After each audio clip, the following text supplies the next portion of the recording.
Today I'm going to talk about some of the exercise I would put in an ACL prehab and some of the main coaching points and techniques for these exercises.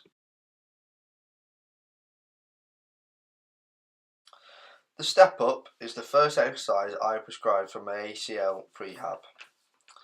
There is a number of tips and coaching points during this exercise as it is not as easy as it looks. The first one is to make sure the client is nice and close to the step up box. This ensures the weight is more focused on the front leg rather than the back leg, as a common mistake is people bounce from the back to the front. Secondly, I would make sure the movement is slow and controlled as it means that the weight transfer from the back to the front is more emphasised.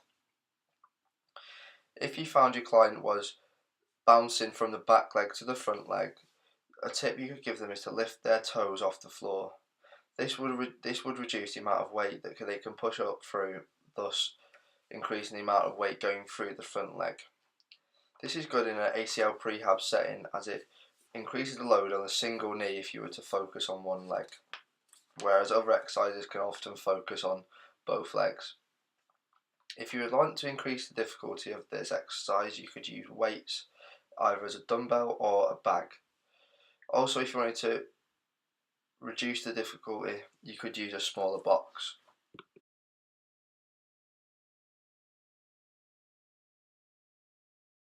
The second exercise I prescribe for an ACL prehab is a squat. There is a number of issues and coaching points with the squat which I will discuss. The first issue is that the knees can cave in on the push-up phase. This can occur due to a number of reasons. The first one is lack of hip strength and awareness. To improve this, you could use a resistance band and pull outwards on the knee that comes in, or secondly, you could put a resistance band around both the legs and push outwards to improve hip awareness and also improve strength at the same time.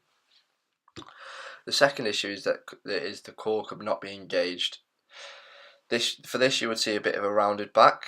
For this you would tell them to tense the core prior to performing the squat. Also, a curved back can often occur when squatting, which is a major issue as it increases the amount of force going through the lower spine and can cause injuries like disc herniations. To combat this, you could tell your client to try and extend their back and engage their core at the same time before squatting. When squatting, one of the coaching points we are looking for is the chest and hips to rise at the same time. This ensures the barbell is going up in a straight line and is good technique. This is good for an ACL prehab because it improves the strength of the hamstrings and quadriceps both eccentrically and concentrically. If you wanted to make this harder, you could increase the weight of the barbell.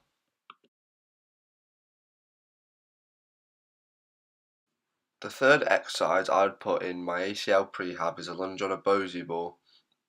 The first coaching point is to make sure the client is facing forwards with their core engaged. This keeps the back in a neutral position and prevents any rounding that may occur, and also moves the body weight effectively. Secondly, we are looking to keep the hips level during this movement. If the hips were to drop, it would suggest a weakness of the hip stabilizers, which we could work on in later sessions. We also want to try and keep the knee as straight as possible, or even though we are working on a Bosey ball, which causes instability on that leg, we want to try and keep the knee facing forwards and preventing it from caving inwards. We are also looking for a 90-degree angle on the back leg, which will ensure we are getting the correct depth in the lunge. This exercise is really good for an ACL prehab as it works on strength of the hamstring and quadriceps, but also works proprioception of the knee and ankle joint. If you wanted to make this harder, you could add weights by using dumbbells on either side, but also if it was too hard with your client, you could remove the Bosey ball.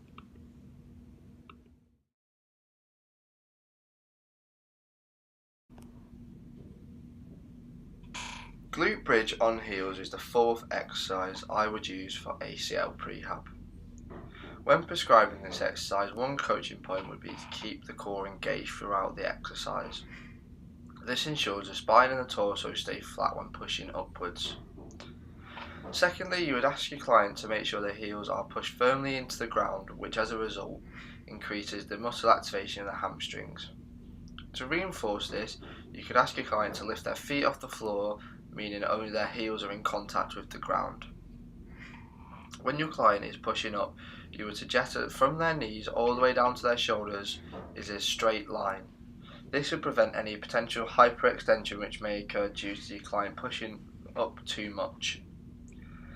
This exercise is good for ACL prehab as it targets the hamstring more so than any other exercise, which researchers suggested protect the ACL due to the insertions of semitendinosus and semimembranosus.